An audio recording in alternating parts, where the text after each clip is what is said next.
And then this is what I've been using lately, and also been trying versions of it myself, a more of stepwise approach to the concepts of learning. And so what you'll see here in the second part of the prerequisite co-rec content is an ability to do a stepwise video segment of problem solving that's algorithmically connected. So the red, in our view, is actually going to change for each student.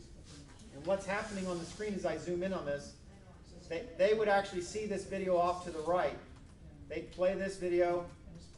They'd be able to get some insight. There's ADA compliant pieces here in terms of captioning of the video.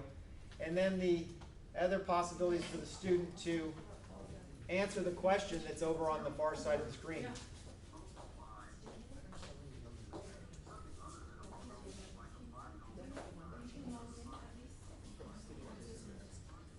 So this would give them one step of technique, and then they would be able to go through 3, 4, 7 steps, depending on what the concept is they're expected to learn.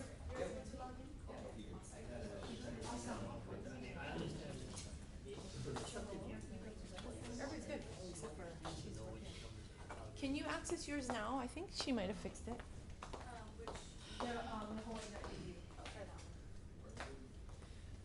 Can you show a comment of it? Because I sent one from Eric's account.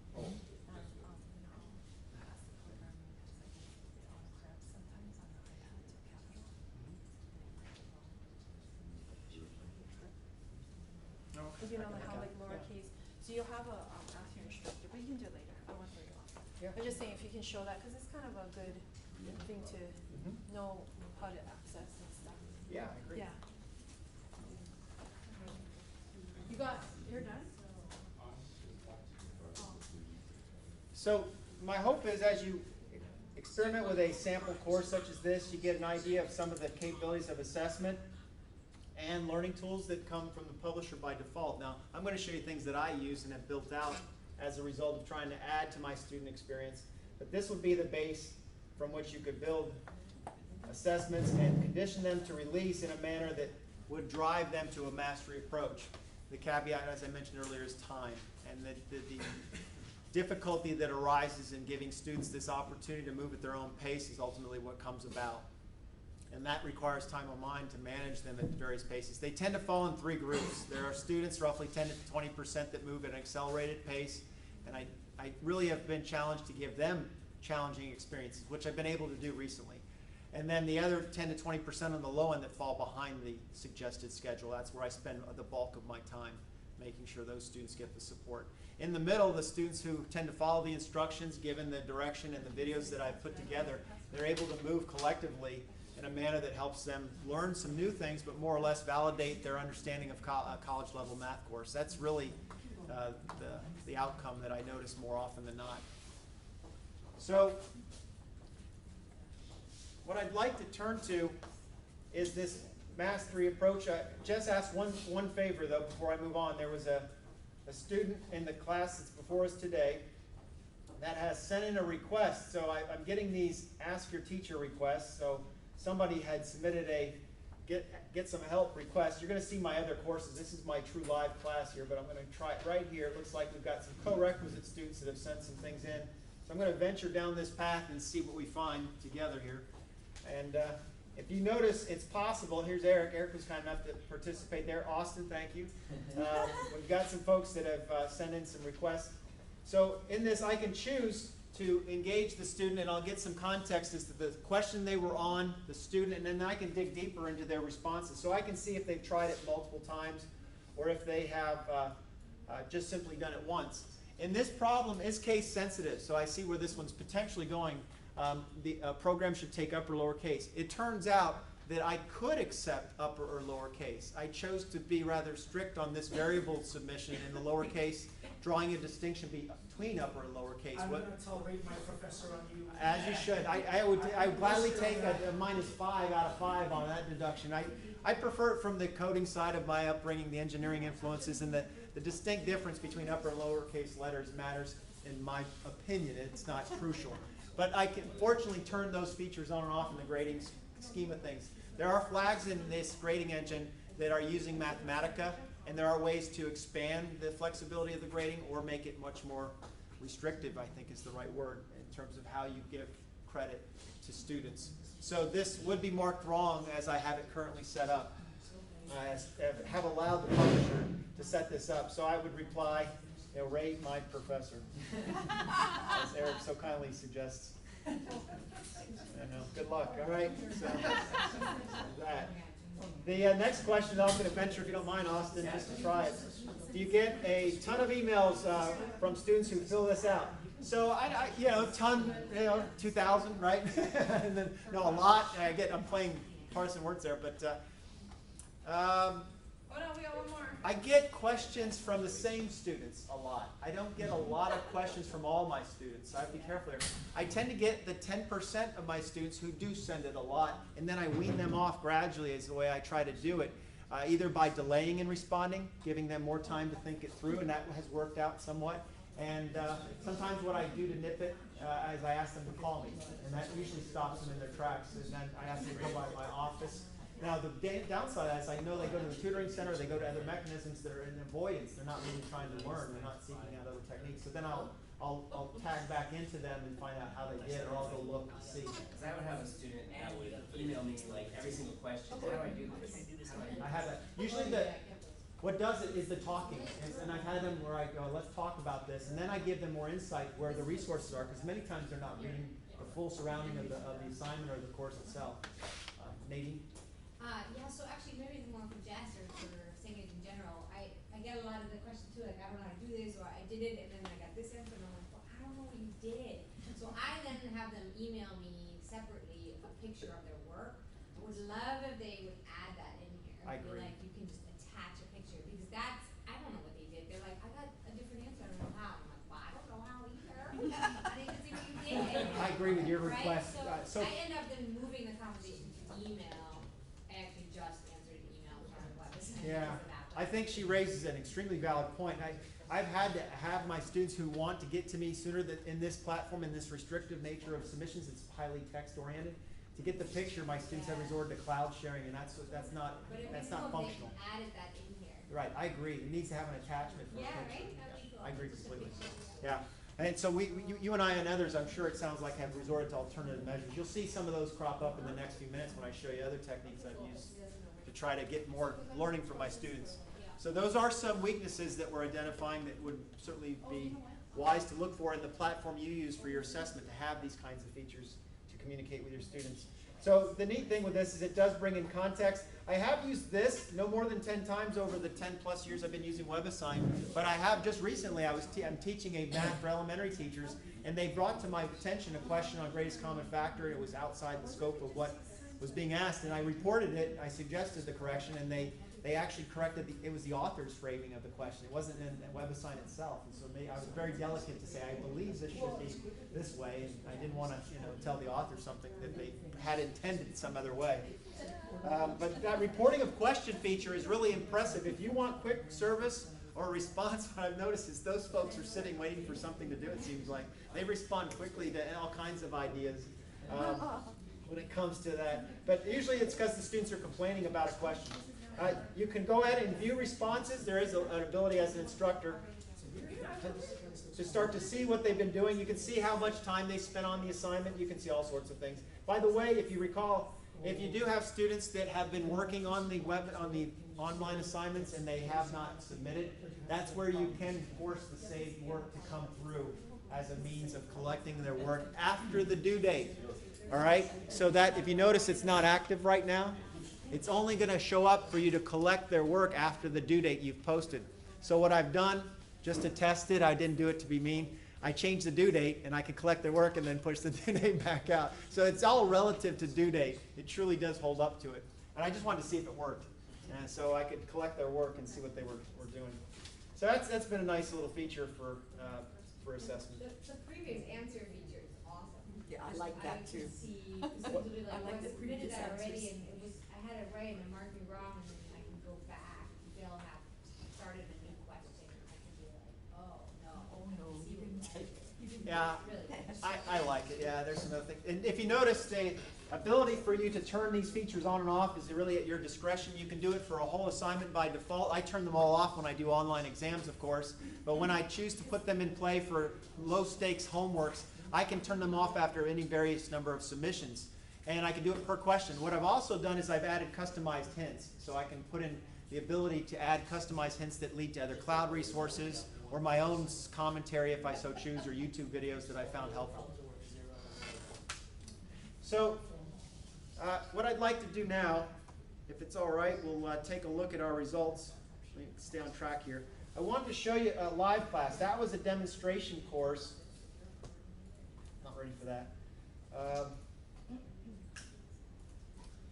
So we had the ability to look at the responses.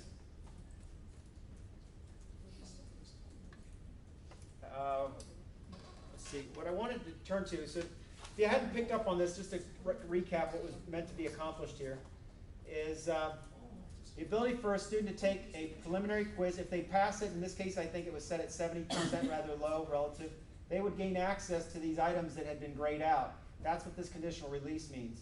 So if they failed this test, they would be able to keep working on until they passed, and you can get more submissions. These would be the co-rec materials that they would embark on. Inside those co-rec materials, I made one quick reference. There are some new items that have been coming out that are designed to help the students with regards to the conceptual on their attempts to learn the material on a standalone basis. If you go into it, I just want to point this out as to how this rolls.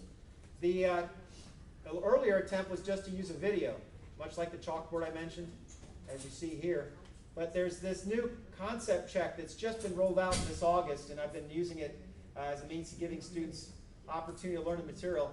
That comes with a stepwise approach that's algorithmically generated. So this concept check can really force them to look at the stepwise approach. And the benefit of this as a teacher is I can see the step where they falter, and I can offer the intervention in a piecemeal manner, much like the masterids that have been in WebAssign for so long.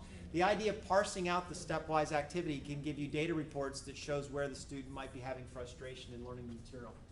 The neat thing also is that the video is directly connected to what they're working on. It has strong connection, fidelity to what they're working on in explanation. So I'll try to give a little more to this. It's not letting me. I'm using my cell phone, so my internet, I'm a little at the mercy of my cell phone at the moment. So a student, anything in red, by the way, if you haven't noticed, that's usually an indication of algorithm-generated questions. So the next thing I want to do finally here is to show you the course that I use myself for teaching and the flow that I use. So this is the actual co-requisite course that I'm in the midst of using at the current design, and I'm changing it for next semester, spring. It's you're going to see the full glory of it here. This has only got 76 kids in this class, but you get an idea. What I choose to do in this flow is I have some preliminary logistical items that I give my students. Then I have the co-requisite material that they're expected to go through. And then I have really the more challenging aspects of the course, the core requirements that my department has expectations for me to complete. And in order to accomplish this, the co-rec material comes from Kaufman. I actually have adopted a different material than most prevalently used. Hoffman's oftenly cited as used as an author. I use Kaufman out of Cengage. And so there's an expectation for students to complete that material before. I force my students to do the prerequisite material, the co-requisite material, and they can do it at an accelerated pace if they so choose and move ahead. Then they get into the core requirement that's quite deep. There's modeling, there's a number of videos and simulation tools inside those deeper dives is what I call them. And the students find it challenging. Even the higher end, higher achieving students are where I've been adding more content for their rigor. The dilemma is that the students collectively take more time. And so that's where I lead into incompletes and solving the grading issue at the moment using registrar bureaucracy to my advantage. So if you were to scroll down, you'll see that the students then will have to get ready for an exam. This helps with my online teaching. I have milestones where I want them to go through the logistics of setting up their testing center, making arrangements, scheduling, and they have to validate that they're ready, and they're doing things that I don't have to answer questions to. So my emails have dropped dramatically when I put these milestones into my courses. Whether they're in class or online, they've helped dramatically right there at the point of contact. And I've even started to put announcements in assignments. If you think about it, A question can hold anything, not just assessment material. So what I do now is I have at the top, this is another class I'm working on a smaller scale. I put the first question as just the announcement. And I just change that one question every so often when I want an important announcement to flow through. It'll populate on any of the assessments that they go into. So they always see it as number one. And then I actually make them check a box saying, yes, I saw it. So I'm getting some better retention of news than having to go in a separate place. It hits them right on the first question. It's been rather insightful to see them respond to it. So I've been using questions more as information. As I go through, you'll see more and more content. Ultimately, they reach a point where I do give them multiple attempts at exams that they have to go into a testing center to complete. So they get the opportunity. The content is strongly aligned to the exam. They're not surprised by the content. It's just difficult to try to memorize it all in the hopes of just brain dumping it into assessment. And so what they'll do is they'll go in and take an exam on their own accord, and then they'll see that the exams are not meant to be tricking or anything of that nature. They're straightforward, but they're challenging. And so then they go back, study, and they keep working till they reach that level. The downside, again, I can't stress this enough, is it takes them longer. Some students take longer, and so I haven't fully figured out how to handle that duration issue until I'm trying now to take what you're going to see me in the next time I maybe see you, is that this content is now being incorporated into the core content more seamlessly, so it cuts down on the overwhelming amount of content they have to work on. I'm slicing more and more. Maybe? For your online exams, like, do they show work in there, or is it just a multiple choice? Not right now. I'm experimenting with it in another class. So my show work and the things that I'm working on, I'm working more on video. I want to hear my students, and I'm going to show you how I do that. But right now I don't have show work. I can, and I have tried it sparingly to turn it on. It just was frustrating. Yeah, that's why because I want to move my exams to plain with it to teach online. And there's been all these like system requirements in order to be there's all this Yeah. stuff. But Technologically. right now I really love written because I can see their work, so I'm struggling with how to maybe move it to that. But I feel like like with a college algebra class it might be easier, but The hardest the is higher proctoring. level, Proctoring. the higher level you go, I feel like the more they're showing the work is Because when they go in the proctor center, they have to give up their phones. We have Right. a central service that manages proctoring. I don't have anything to do with it. And so they have these strict requirements. They even told me I couldn't use my own calculator at one point. I was like, are you kidding me? I can't let the student. Well, they were having students who were using calculators to cheat with other students. There was something going on that these CAS machines could have wireless capabilities, and so they were using the wireless capability on one student. They were doing some really elaborate stuff to crack in. Anyway, so now what I'm going to show you is I put my calculators in WebAssign now. So I figured out how to put them in WebAssign. So I have it university, it's HTML5. I've gotten around that, but it's not as powerful as the calculators I was allowing them to use.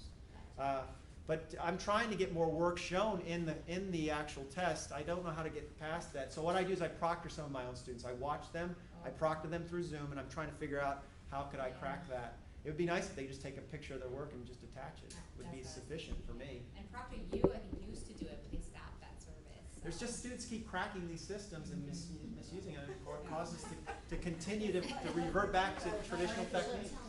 I guess reading is more important than learning. It seems to be a motivating piece to grade. I get students that just, I want to get a C, and in my class, you can't get a C.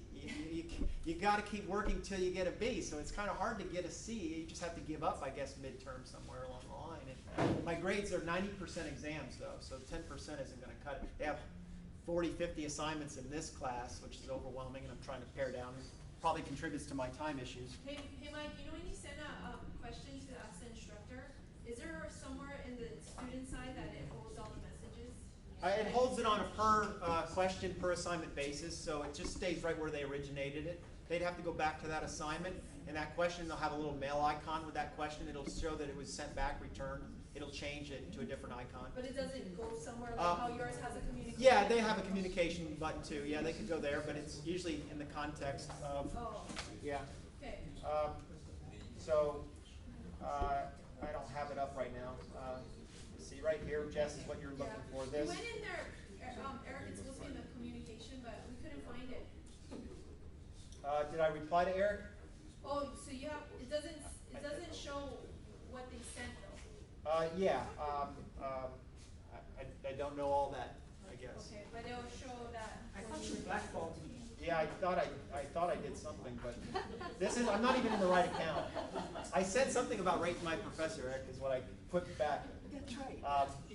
I did reply to you, so you should be able to find it, but I thought it goes somewhere. I closed that account apparently.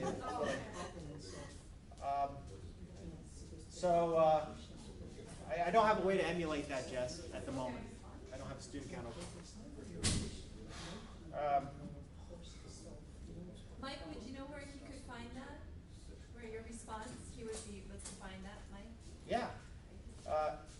I would go into an assignment. Let me get out of this.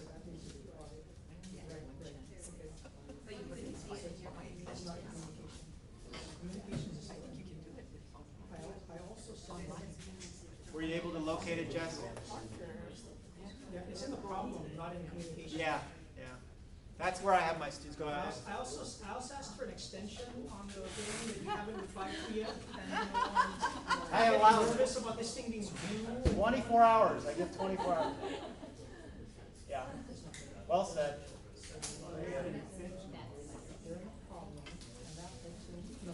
So is it all right if I move on, folks? Are we okay? Kind of try some new things here. So my approach was to give you this mastery approach that I use on the screen. I know it looks just like a list of icons and links, but that's what I use to drive my students through the progression of material. And what I'd like to switch With the single already changed on its own. Get out of my account though before you start this. Sign out, now let me see it sign out. What I'd like to switch to is show you some of the more advanced ways that I engage my students into their learning online using online tools. And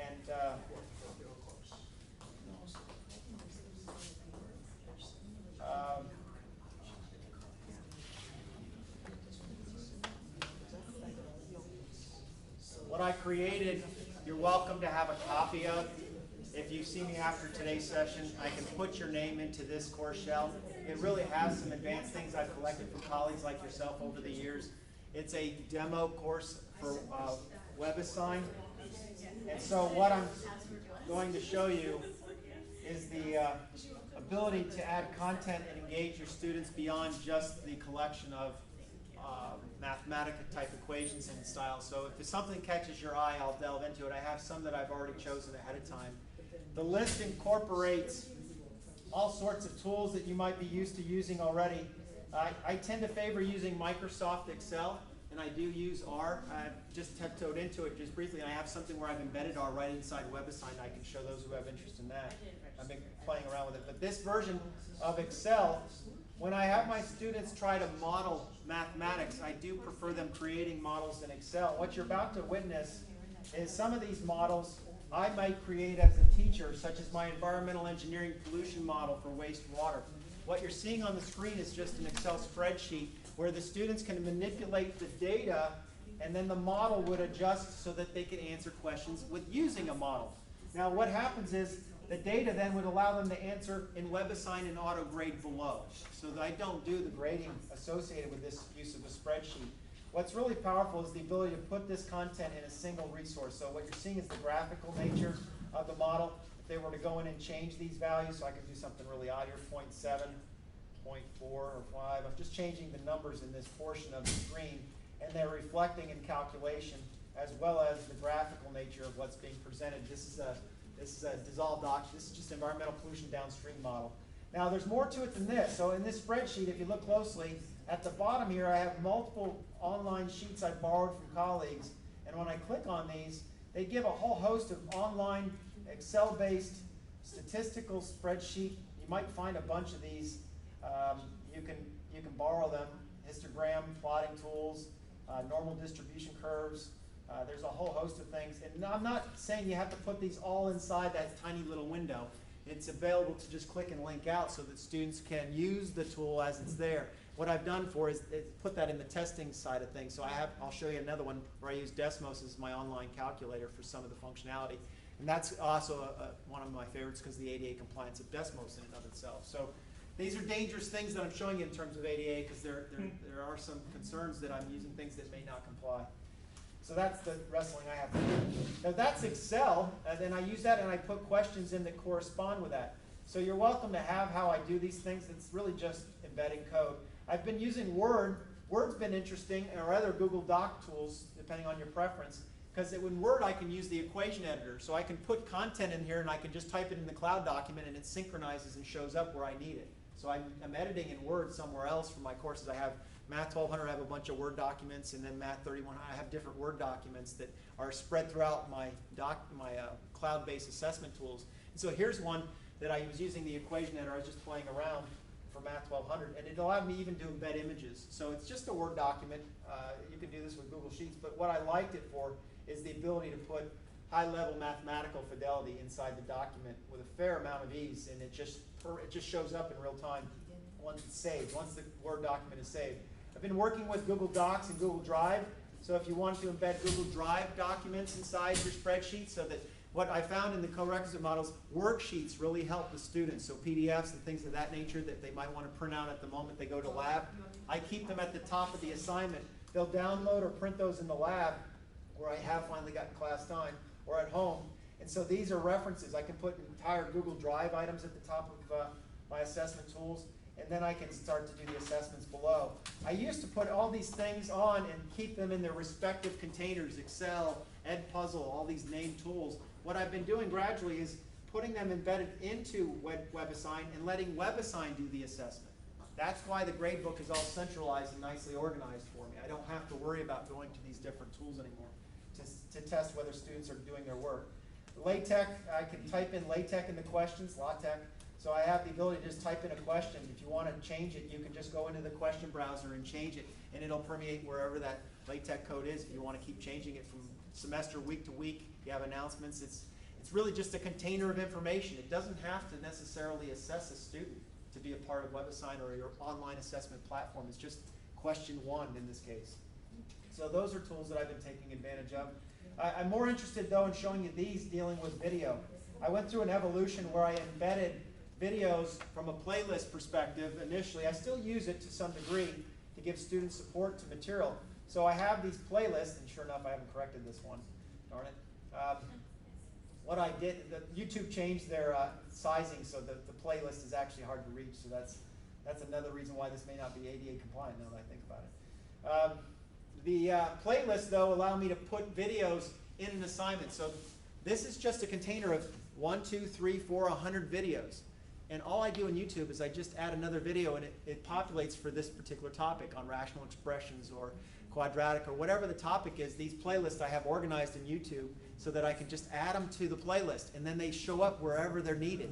I don't put videos in one at a time anymore into my online assessments. I put in a pointer to more videos. The students would have a drop-down list, and they can pick the relative ones to the questions they're embracing for that assignment. It allows me to shuffle them around, allows me to add new videos to an assignment without actually editing the assignment. I hardly do any online assessment editing. I hardly do that. I'm usually working on the periphery, adding things to the pointers that are already in my assignments, like the Word docs or the question. I use pointers a lot to content and change it from external. So the playlists are a pretty neat way to give your students changing content from semester to semester with a playlist. I have used Edpuzzle to validate student reading of the book. You guys have probably seen me present this before, or seen me once before. In the case of Edpuzzle, that's been impressive because you can put these milestones within your video in terms of where they need to pause and answer a question. So these have been helpful. At first, I used them for logistics of testing center, making sure that they answered questions that they knew to go schedule, and they knew certain things, and they confirmed them. And you had to get 100% on this assignment that was based on this video, that you're reading the instructions, that you sign off. I have very few difficulties now with logistics of my course. I can't even think of the last time it's happened. Usually the questions I get on testing now, I heard you do proctoring. Word gets out that I'll do it online late at night or something to help a kid that doesn't have access. So that's about the only thing I get on proctoring anymore. And so this helped a lot with giving them information of what they needed to do. And then the questions, instead of having them answer it in Edpuzzle, I could have played this, I'm sorry, I didn't. Instead of answering it in Edpuzzle, that's all this Edpuzzle stuff right here. It's just using one of my YouTube videos where I'm forcing them to read the book. I would have them no longer answer the questions in Edpuzzle. I just made some questions some answer blocks below in WebAssign. So I just let WebAssign grade it. And I don't even have to clear students to go take a test. They just go take tests, and I help them in their learning is where and it's helped me open up where I can do more depth in concept development than procedural checking like I was doing so much when I tried to grade so much. So I'm going to show you that now. I'm going to finally get there.